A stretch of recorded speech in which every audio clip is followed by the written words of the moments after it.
Campeonato Estadual Série Ouro desse ano, de 2015, uma vitória importantíssima, Marquinhos, 4-1. Uma vitória diante de um adversário difícil, né, que nós tivemos já durante esse ano a oportunidade de enfrentar 2 vezes e por distância mínima de placar ter vencido. E a preparação para o jogo de hoje era muito em cima disso, da pouca vantagem que nós poderíamos ter.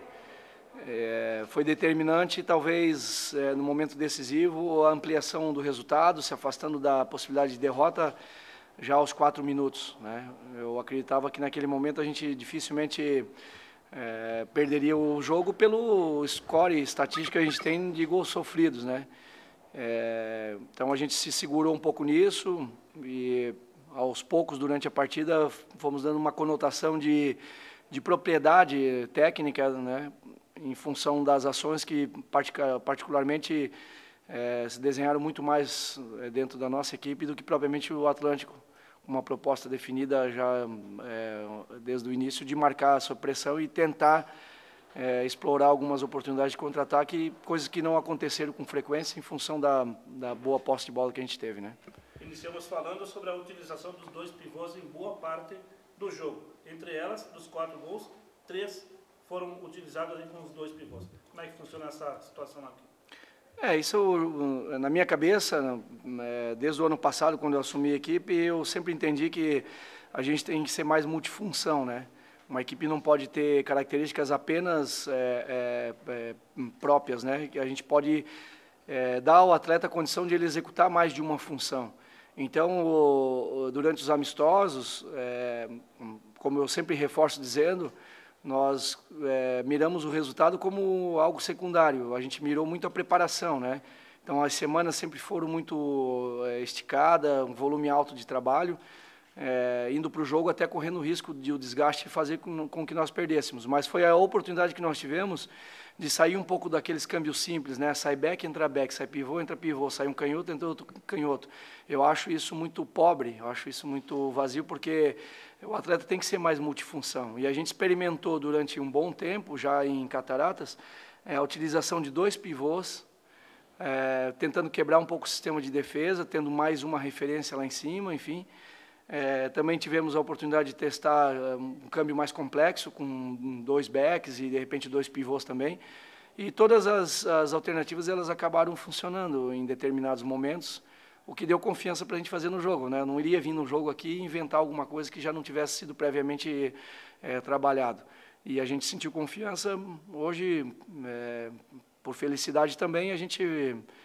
dentro da estratégia, acabou conseguindo fazer 3 gols, né? E isso foi importante para dar confiança ao grupo, mostrando que a gente está acreditando no que está fazendo, né? Então, a gente comemora também as opções que a gente está tendo, né? Ainda dentro dessa situação, os 2 pivôs te dão uma possibilidade de 2 referências lá na frente.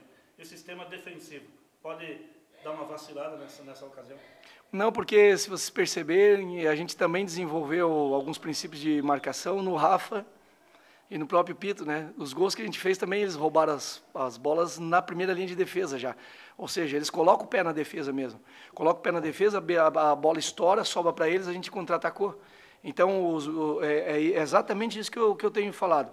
Quem marca tem que atacar e quem ataca tem que marcar. Aqui não tem liberdade para só atacar ou só marcar. Eu não quero nenhum jogador de defesa muito defensivo, nenhum jogador de ataque muito ataque. Eu quero que eles tenham os 2 sistemas bem estabelecidos e a gente, desde o início, interligou muito rápido esses 2 sistemas. A gente termina a função de defesa, a gente é ataque. A gente termina a função de ataque, a gente já é defensor. Então, isso está muito mecanizado já na cabeça deles e eles têm ajudado o sistema de defesa, prova de que não comprometeu. O gol do Atlântico foi nosso, na verdade, num retorno de marcação. Então, a gente não sofreu gols, vamos dizer assim, efetivamente. Prova de que a equipe pode atacar bem e marcar bem também no mesmo tempo, né?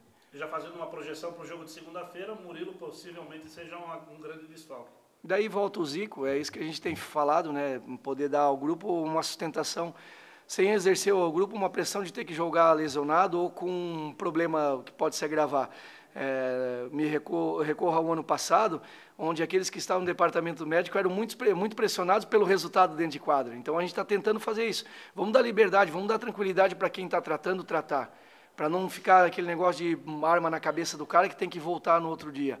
Então, a gente perde o Murilo, daqui a pouco o Zico volta, talvez não seja nada grave, e assim, o grupo responde, a ausência de algum sempre que necessário, né? Voltando a falar do jogo de hoje, que diferença tem do Venâncio 2014 para o Venâncio 2015, que não vem sendo um tanto utilizado no teu sistema? Não tem diferença nenhuma. Hoje é a estreia do campeonato, então de um jogo a gente não pode tirar como referência, né? Eu vou me basear nas referências que eu tenho da Copa Gramado, da Copa Cataratas, onde ele jogou um volume muito semelhante aos outros, né? Houve um sistema. O que eu vou me permitir sempre fazer é não agradar todo mundo. Eu não tenho como botar 18 para jogar num jogo de 40 minutos.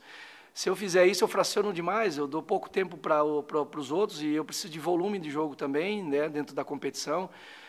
Vai ter um jogo que ele vai jogar mais tempo, vai ter outro jogo. Então, assim, até uma colocação para todos vocês da imprensa. Não se prendam a esse detalhe, isso não existe, né? Aqui a gente vai sempre utilizar na medida que for necessário. Vai ter jogo talvez que o Mário não vai jogar, ou talvez o Grilo não vai jogar mais o Venâncio por característica, né? Então, assim vai acontecer com o Kevin. Saiu jogando hoje, pode ser que no outro jogo nem jogue. Por quê? Aconteceu alguma coisa com o Kevin? Não aconteceu nada. Às vezes eu tenho que dar mais volume para outro. Hoje o Denner não jogou, vinha jogando em outros momentos. Então, para a gente quebrar essa barreira de não joga ou joga, né? Tudo está sendo feito dentro de um planejamento, né? Então, não há diferença, confiança mútua em todos eles, né? A CBF trabalha já durante o final de semana projetando esse jogo de segunda-feira contra a Unisul na estreia da Liga. O que dá para esperar da equipe catarinense nesse jogo, Marquinhos? A gente trabalha amanhã com um volume um pouco menor, né? Uma intensidade também bem baixa, embora a gente não arrasta muito desgaste, porque hoje a gente fracionou bem o jogo. A gente consegue fazer um bom trabalho amanhã, visando essa estreia agora na segunda-feira contra a Unisul. É uma equipe em montagem, né? Se eu for te falar, poucas informações técnicas, não tem volume de jogo, jogou muito pouco, então não tem a característica. O que a gente está fazendo é se preparar para o inesperado. Hoje a gente tentou desvincular um pouco essa questão de estreia, né? Porque sempre se fala, né? Agora vai começar. Não, para mim começou dia 19 de janeiro, então parece que o que a gente fez até agora não valia muito, não. Vale, hoje a gente tentou desmistificar um pouco. Não, é continuidade. Claro que é uma outra competição e é o primeiro jogo da outra competição, mas vamos tentar ter a mesma tranquilidade que a gente teve hoje. Os primeiros minutos foram de ansiedade, né? Até o torcedor pode ter dito, pô, essa equipe aí que está ganhando. Mas depois a equipe foi baixando o nível de tensão e foi jogando o que estava jogando antes. Então, na segunda-feira, eu acho que a gente já entra um pouco mais tranquilo, mesmo sendo a estreia da Liga Nacional. Então, vamos seguir o protocolo de trabalho e acreditando que vamos montar jogo a jogo, né?